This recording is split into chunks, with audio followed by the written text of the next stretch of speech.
Hey everybody, it's the Daycare Dude here, and I'm here with Miss E. Hi. Miss E is one of our teachers here at Genesis Christian School, Genesis Learning Academy, Genesis Christian School, Genesis Learning Academy Christian School, Childcare Development Center. You know, it's quite a bit going on around here in Fayetteville. However, I just want to share with you guys, she's a part of it all, and I had to drag her in here to get her to interview, right? Because every time I try to get out of the classroom, she's so committed that she just doesn't have the time to come and be on my little podcast. But I see her hanging out with everybody else. Anyway, I'm glad that you're here today, Ms. E. I'm glad to be here. Are you glad to be here for real? I am. Thank you for inviting me. Thank you for thank you for accepting the invitation. No problem. I'm glad that you're here. So all of you guys who are watching or listening right now, I just want to say to you guys, welcome to the playground with the Daycare Dude, where we're going from slide to slide. We're swinging on the swing. We're going from play set to play set, and we're having a whole lot of fun. Right now, we're going to dive into the sandbox where we're getting to play, have a lot of conversation, and get to enjoy each other. Right now, I'm going to ask you a bunch of questions. Okay. I'm going to rapid fire. Rapid fire. Rapid fire. You ready? I'm ready. All right. I'm going to ask you 5 questions that you have to answer very quickly. Okay. If you don't answer them quickly, you lose. Do I get like a time limit? Like 5 seconds, 3 seconds? You know? Yes, sure. Okay. You have 5 seconds to answer 5 questions. Okay. Are you ready? Yeah. All right, what's your favorite color? Next. Pink. What? Sorry. You didn't do it fast enough. You have one more chance or else. You said 5 seconds. You have one more chance or else you lose your job. Okay. Are you ready? I lose my job? I mean, you're making me look bad if you don't know the color blue. Oh, all right? What? Spell green. Sorry, not enough. All right, guys, we have done enough here. And Miss Lynch, Miss E, we call her Miss Lynch in the school daycare, we call her Miss E. But Miss E doesn't know her favorite color and she cannot spell green. However, I think we should let her hang out with us a little longer. Can you spell green for real?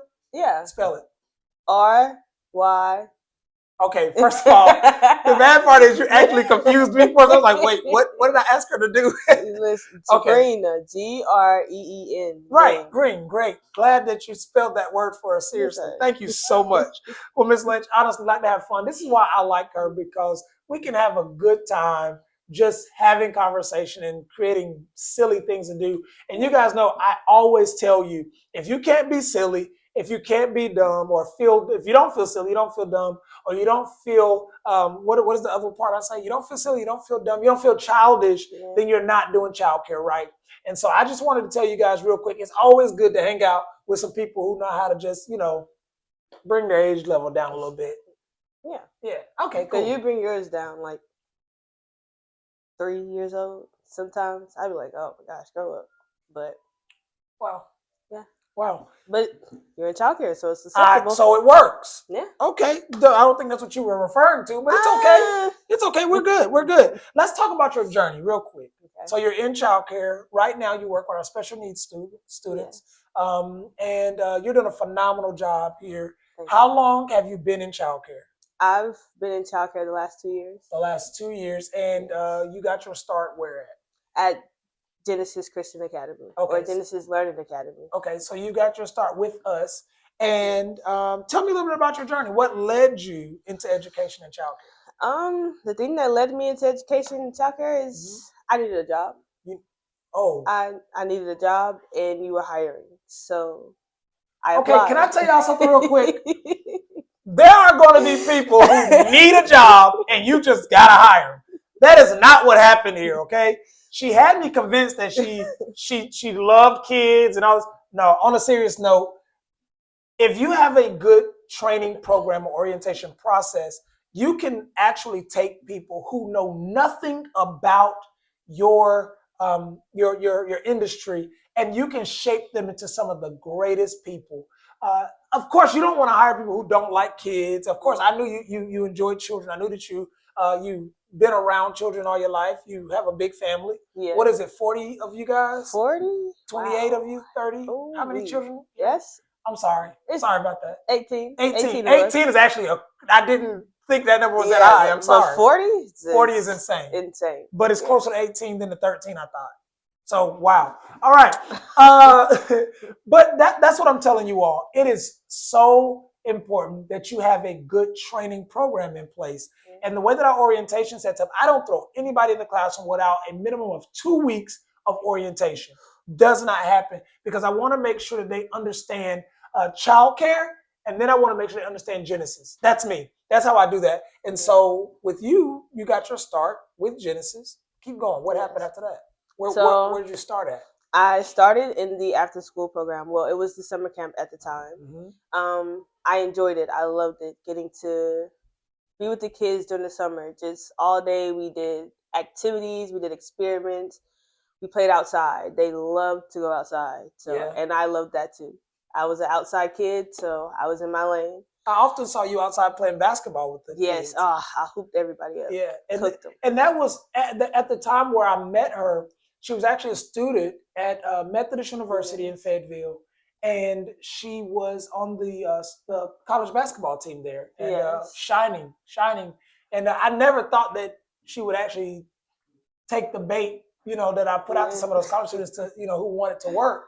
But she did, and I saw her outside playing basketball quite a bit. But one thing that I can say is she never used outdoor time in place of moments where there should have been teaching or group time and things of that sort. Yes, I always made sure to prioritize the learning first. Yeah. The outside time was a reward if you did what you were supposed to do. Kind of like in life, you know, you don't get to enjoy the activities until you've done the important things. Go to work, do your homework. If you're in college, study. You can't just go and have the leisure activities without the responsibilities. Would you say that you prioritized that because you knew that was one of our standards, or did you prioritize that because that was something that was in you to prioritize? What led you to do that? I would say it was a little of both. Mm-hmm. I knew that was a standard that I needed to uphold, and I also understood that it was a great life lesson to have. Okay. You can't just skip to the fun and skip all the boring, important stuff. Yeah. Yeah, and just for those of you who are listening and not watching, she did do the air quotations when she said boring. So y'all know, okay? She's not saying learning is boring, but that's a lot of times how students see it. Yeah. Okay, what was your plan? Was this a part of your plan? Did you always have plans to be in childcare? This was not at all a part of my plan. I know coming from a big family, I never had intentions of working with kids. I've always been around them. Mm-hmm. I don't want to continue to be around them. I never had the thought of having kids at all, anything. And so when I saw this opportunity, I literally just saw it as an opportunity to make some extra money during the summer as I was continuing school. But as I got into the program and I was able to grow and learn, I grew a love for it and understood that maybe this is actually my calling, which made me stay and continue to explore other opportunities. This is one of the reasons why I tell all of you who listen to the Daycare Dude podcast, the Playground, podcast with the Daycare Dude. This is why I tell you it's important that you invest in your staff. It's important that you get them training. It's important that you develop them consistently, because as you do so, you are actually birthing something in them that they may not even realize that they have or desire. So that will lead me to ask you this question. What has stretched you the most in this profession? Since you didn't think you wanted to do it at first. I know you've had some difficult days. Yes. What has stretched you the most? Stressed me is honestly the idea of waking up and doing the same thing every day. I wake up, I go to the childcare center. We do activities, we clean up, we go home. Yeah. It's the routine of things that stress me a little.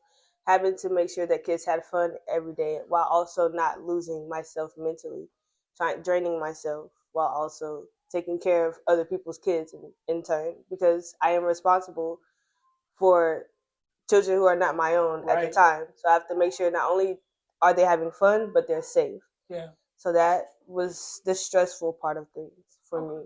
Okay. So it's stressful, but it stretched you. Yes. It stretched you. Okay.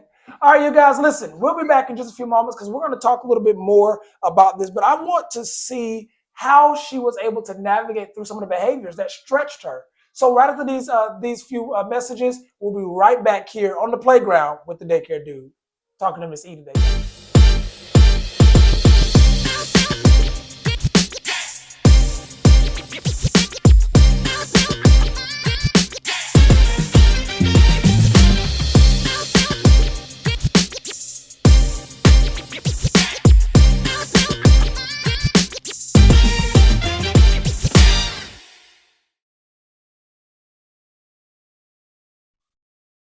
All right, everybody, we're back here with the Daycare Dude. You're on the playground, and I want you to know you're listening to and watching one of the greatest podcasts that's going to benefit you and your facility. Now, listen, I need you to know I'm here with Miss E. She's one of our teachers here at Genesis, and she's an amazing individual. And she's just talking to us about, the classroom to culture, and just kind of helping us to see what great educators do differently.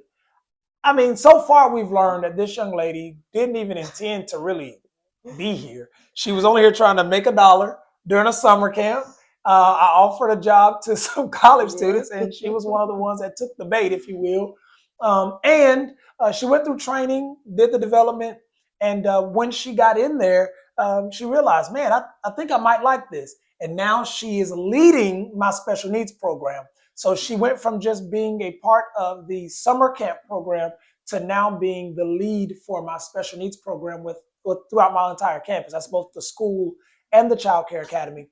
And so I really, really, really am happy to be able to talk to you here today, Miss E. All right? I'm happy to be here. So, of course, we talked a little bit about behaviors and what that looks like, and we were able to kind of navigate through that. And to hear you talk about,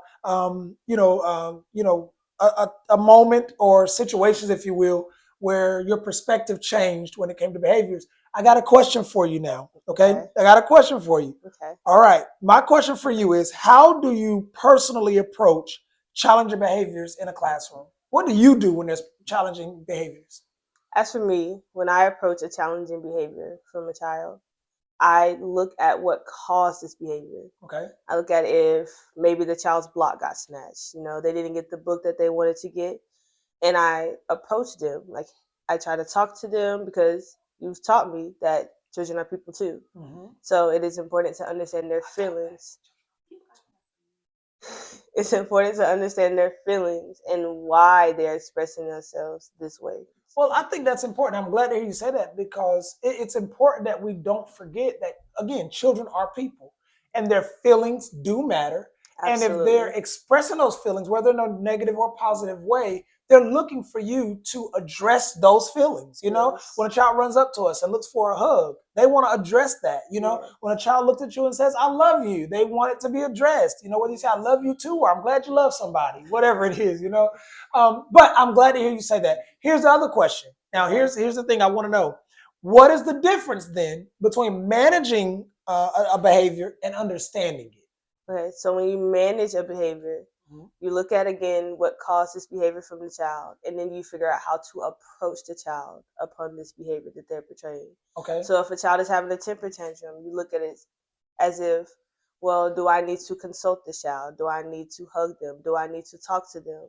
Or do I need to just give them a moment so that they can calm themselves down? Okay. Versus understanding a behavior is simply just knowing what caused this child to have this behavior. I like that, and I like how you're able to articulate that, because I'm now seeing why you're able to be that one that when a student is up, they call for Miss E to come to their classroom, right? And it's not that other teachers can't handle it, but sometimes when you have 12 other children in the classroom, and this one student likes Miss E, well, let me go ahead and pull out a secret weapon. Let me call Miss E. Yes, and I think it's important to understand a child's behavior, because you don't want to give the child a wrong reaction to their behavior. So if a child is having a temper tantrum, but they don't understand why they're falling out, it's not okay to yell at the child while they're having the temper tantrum, because it can only cause a more of a problem behavior. Yeah. Versus being patient with that child and talking to them and talking them down from it. Because eventually they will learn that I don't have to express myself this way. There are other ways to express when I'm feeling upset.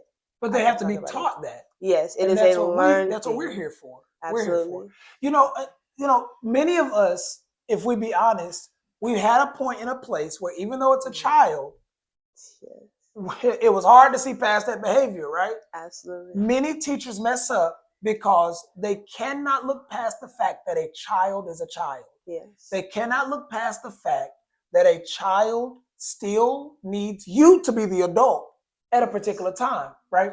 And so my question to you is, how do you encourage another teacher to see past a behavior? So the teachers that you deal with, the teachers that are under you, how do you encourage them to see past the behavior so that they don't mistreat a child? By encouraging them to practice patience, knowing that you may not understand every behavior a child is having, but a child sees your reaction to their behavior. So being patient with that child and not getting upset shows them that I can be calm too. Okay, so that's where we go into I can be calm too is a response, in my opinion, to feeling safe. Yes. Right? A child feeling safe in that environment. And that's a big deal for us. We want, especially in Genesis, we want our children to feel safe, right? So how do you create a classroom environment where children feel safe and they feel safe enough to engage with everyone? And the truth is, the child needs to feel safe, but the child may be the problem. How do you encourage that teacher to promote that safe environment? By again stressing the importance of patience when dealing with a child, understanding that this is a child. They are still learning their feelings. They are still trying to understand their emotions. Okay. So while this child is constantly giving you problem behaviors, you still have to be patient as a teacher and not just dismiss this child because of their behaviors. You know what? That sounds like a Miss Taylor thing. Sounds like something Miss Taylor probably taught you. I don't know. I would love to take credit, but okay. Yes. And the good thing about that is Miss Taylor is our executive director, and she's a phenomenal teacher. But Miss Taylor is big on don't yell at those children. Absolutely. I better not see it. I better not hear it. You need to do it. And so I'm really happy to hear you kind of regurgitate the things that you've been taught. It's really good and refreshing to hear that. But that leads me to, as we even bring up Ms. Taylor, it leads me to asking you about leadership. So right now, you're going to be an advocate for every teacher out there. And you're going to speak to every director and every owner. And you're getting ready to tell us what our problem is. What's our problem? Why are teachers leaving our classrooms? They're leaving because of lack of trainings, lack of proper trainings, effective trainings, not understanding. They don't have the patience. They just don't. They're looking for $1 versus trying to help a child, to encourage them, to give them life lessons. So a lot of times, so when we see people walk out the door, we say, "Oh, they just mad because they didn't get paid more," or she didn't want to do right, or she mad or he mad because I wrote them up. But the truth is, they need development. Yes. And we never probably would have had to write them up had we developed them in the area where they were weak. And had we paid more attention to the individual who was working on our floor with those students, we probably would have been able to notice they needed more development in that particular area. Yes, even when you see a teacher yelling at a child, that might just be a natural response from a teacher. I see a child acting up, I yell. Versus teaching this teacher that when the child is acting up, you can redirect them with a song. You can redirect them. I love to use, if you can hear my voice clap once, you can hear my voice clap twice. I don't say it loud. I say it at a very soft tone so that it catches the attention. When you see one child clap, and then they're like, oh, why are you clapping? Okay, I'm listening now. Now I'm going to clap. Now I have the attention of everybody. Teaching them effective ways to have classroom management and dealing with all behaviors at once. I like the example you give about, if you hear my voice, clap once, clap twice, because what that does is it actually, it encourages the teacher how to practice the patience you keep talking about. Because I get to breathe while I am waiting on them to get it. I feel like spazzing out, but as I look around, they'll get it soon. Because it is very easy to just yell at a child and gain their attention by just yelling. But there's a certain level of patience. You have to stay calm and to sing a song while you're upset. To a room full of children who are not out of control, but they're just out of control. They are out of control. Yeah, so it's a patience is big, very, very big in childcare. Okay, I have just maybe 2 more questions for you. That's still because I need you to keep helping these teachers out. Okay, some teachers are your fans right now. Okay, some directors might not like you, but I got you on that. My question to you now is, what makes a director or a leader worth following? Now I'm talking to you from the teacher's perspective, being in the classroom. What makes a leader or director worth following? When you see that leader or that director being hands-on with the children constantly, when you see them actively engaging, when you see them practicing the things that they are teaching you, like, you can't teach me to be patient with a child if I see you yelling at one. Mm-hmm. If I see you just sending them the timeout every Yeah. time they have a behavior and not trying to understand them.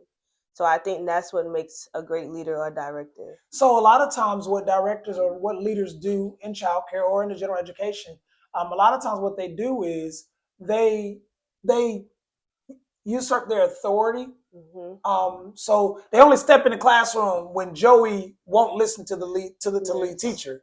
And when they step into the classroom, they're, didn't I tell you? Or you should have never.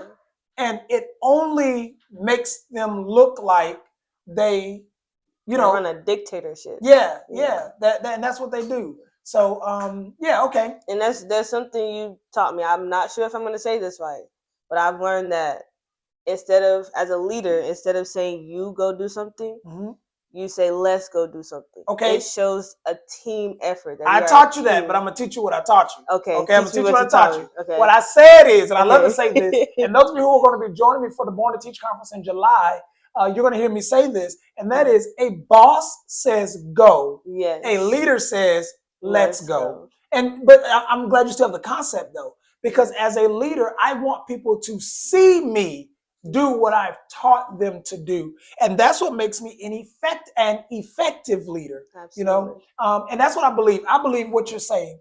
When teachers see the staff member, excuse me, the leader, yes, the director, the principal, the head of school, the whatever their title is, doing what they've taught them, it makes it easier to do it. Because yes, they also are able to say, Miss So-and-so showed me this. Mr. So-and-so showed me this. And I really am grateful for that, you know? Yes. Okay, I got one more for you here. Okay. Have you ever worked under leadership that brought out the best in you or the worst in you? What made the difference? Honestly, I would say I've worked under leadership that brought out the best in me. Okay. And that leadership was your leadership. Okay. Oh, okay. Constantly. All right now. All right. She's coming back. We're going to have her back here on the playground real soon. She's out here giving some of the best answers that can be given. But go ahead. But keep talking about me. How great am I? Go ahead. Go ahead. You said there's never been another employer like me. And what were you saying? You were saying, you know, everything that I ask is perfect and right. I think we're stretching it just a little bit. Tad bit. Okay, well, go ahead. But your leadership has shown me that there may be overwhelming days. There may be hard days. There may be days where you're just constantly going. But there's always a moment to just brighten up a child, to just put a smile on their face. Let me ask you a question so we can be honest with everybody that's watching and listening, okay? Yes. Have I ever ticked you off? Absolutely. All the time. You actually did that today, actually. Okay, wait. I ain't asking you for none of that extra stuff, okay? Sorry. All right? Yeah. Okay. You know? Right. Okay.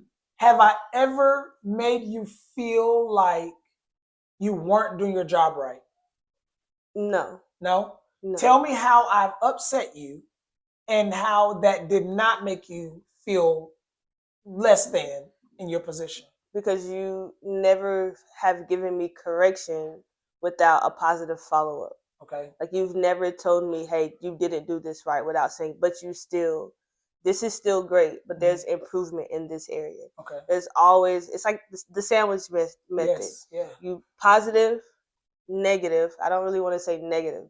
It's the need for correction. Constructive. That's yes, constructive, and then positive again. You always end on a positive note. Okay. And I really don't want to make this about me, but I like where we're here because I think we can gain something here as leaders, directors, owners. I want you to really pay attention to the fact that it is okay for you to correct your employees, your staff members, so that you can show them what you want to see. Listen, this is your vision. This is your business. This is your name on the line. And you can't let them choose to do it the way they want to when there is licensing policies there. And then there are the policies that you've written there. Because you do have policies, right? You should. And so because you do have policies, those policies are the expectations that they should meet. And if they're meeting those expectations, then great. If they're not, then you've got to address it. And so I like that you've shared that truth. And so I've gotten on your nerves at some point. Yes. Okay. Have I fed you though? Always feed me. Okay, I take care of my staff now. I'm gonna give you a little something to eat. Okay. All right. So we've done a lot. We've been on the swings. We've gone from monkey bar to monkey bar. We've ran around. We've been in the sandbox. We got to get over to the picnic table because it's almost time for our ride to come and pick us up. Okay, it's getting late. We skip lunch. You gonna get lunch when your mama pick you up. Oh. Your mama gonna pick this half day program. Okay. Half day program. Okay. And so I'm glad that you're here. We've been talking about teachers doing things differently. And I'm really glad that you've been here to share some of the stresses, but the stretches, the things that have made you better, you know. Yes. I want to end with this right here. If there's one thing that you can say that teachers need to know about this profession in order to be successful, what would that be? If you don't have patience, it's not for you. Patience is your freaking word, isn't it? Patience is my word. Patience is her word. That is something I did not have before entering childcare. Wow. That is something that I've always struggled with. I was very impatient. I like things done when I want them done. I like. And children don't care about your timeline. Children don't care about your timeline. A child will have a temper tantrum for 15 minutes and you're trying to eat lunch. Yes. They don't care.